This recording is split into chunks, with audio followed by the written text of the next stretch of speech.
Friends of Prince Harry are reported to be considering countering some of the bombshell claims made in his new memoir with their own, and several of his once loyal pals have called some of his claims bollocks. One former friend allegedly warned, "Loyalty works both ways." According to Marklenews' source, there are tapes of Harry high as a kite making vile, racist comments. Harry's friends could bury him with their own stories about him, and it's time for these stories to surface. A source told Marklenews on Instagram that there are tapes of Harry high as a kite making disgusting comments. The source said, "I used to work in the entertainment media. Basically, I just did updates. This celeb is getting married, divorced, or been cast in a new movie, etc. And while I no longer work in that field, I do have colleagues who on occasion tell me gossip. I was told years ago that there are tapes of Harry high as a kite making vile racist comments. In one video, he's saying the N-word, and in another, he's speaking about hooking up with girls and commented about not being attracted to women with dark skin. He was only attracted to black women who had light skin, looked Hispanic or Italian, etc. Basically like Meghan.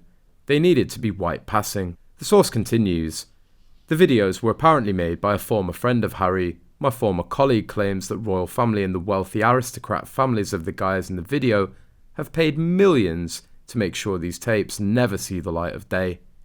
I spoke to my former colleague earlier today, and she's convinced the royal family will continue to protect him and make sure the tapes don't leak.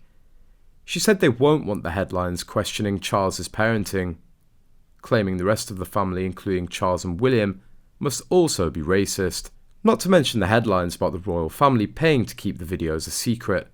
I have a feeling Harry feels almost untouchable because he knows if his secrets leak, it will also make Charles look bad for cleaning up his mess.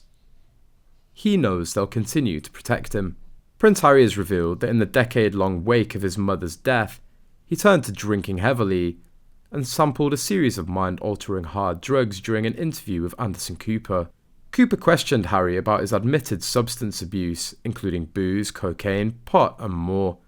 Harry said he did it in response to his mother's death. "It was obvious to us as kids the British press is part in our mother's misery, and I had a lot of anger inside me that luckily I never expressed to anyone," he said.